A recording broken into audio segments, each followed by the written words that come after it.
This video is powered by NordVPN. Use the code AFTV for an exclusive deal.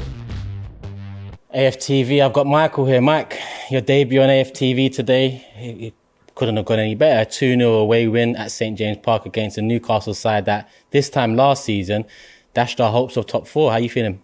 I'm really over the moon, to be honest. Like I said, moving back on last year's where we lost the top four, I think it just shows what Arteta's done and the progress this team's made over the last year. It was a fantastic team performance today. I think every man down to a T was right on it, and do you know what? It made you proud to be an Arsenal fan today.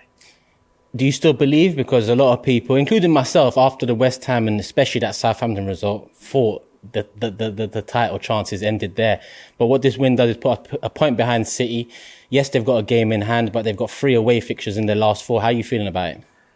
You've got to believe till the final whistle goes, I guess, like you said. But the main thing is we're keeping the pressure on. We haven't fought it away and we haven't completely capitulated, as they say. But like I said, you keep that pressure on City and you never know. Strange things happen in football.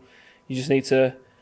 It's a different pressure being the chasers rather than the chasee. And I think Arsenal are thriving on that at the moment. Like I said, since we've kind of gone behind in the league, we've kind of stepped up our levels again. And like I said, keep that pressure on and you never know, hopefully the results go our way in terms of City dropping some points. But you've got to stay there. Don't want to be looking back on the season and go, oh, we've dropped points ourselves and if we could have won it. So I think the main point is keeping that pressure on, keep performing well and just try and knock off them last 3 wins. And who stood out for you today? Because you're an ex-pro yourself. You've played a hell of a lot of football at a high level.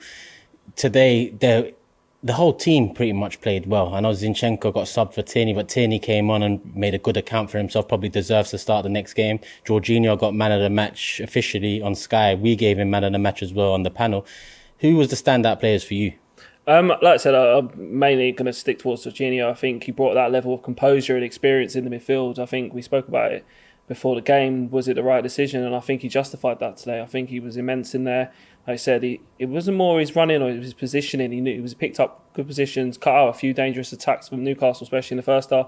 But like I said, there were so many. You could look at Jesus up front. He had a different role today. He had to be that strong centre forward that hold the ball up, allow the team to get up the pitch, which I think he done fantastically well. You know, he obviously assisted with Martinelli for the second goal. So, like I said, it was a whole team performance, and the main thing I pulled from that was the determination and the togetherness of the boys through that game. Like I said, Newcastle tried that tactic of where they were getting a bit niggly, a bit ugly, and trying to rattle the Arsenal cages, but they stood up. They weren't allowed to be bullied, and that's what you want. You want them to die on the pitch for the shirt, and I think that, like I said, they all gave that today, and like I said, it was a perfect away performance. And considering the changes that we've seen recently, Jorginho coming in for Partey, Kiwior coming in for Holding, and Tierney coming off the bench and shoring up that defence and playing a part in our second goal, how would you set up against Brighton? Would you go with the same lineup but Tierney instead of Zinchenko, or would you stick with Zinchenko there? Would you bring Partey back in? How do you see that one? Because it's another difficult game, albeit at the Emirates.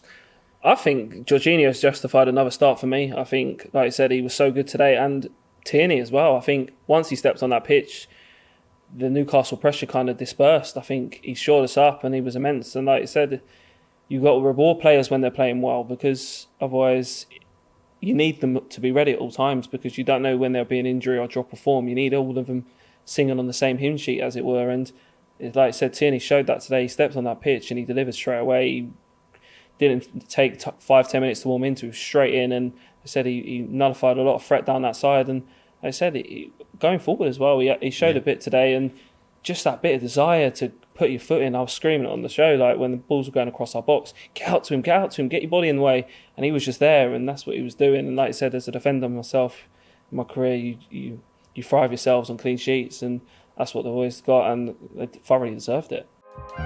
Shop for AFTV merch at shop.aftv.co.uk. Subscribe to us on YouTube. Follow us on Instagram, Facebook, Twitter, TikTok, Snapchat and Twitch. We've got content for every platform, so check it out.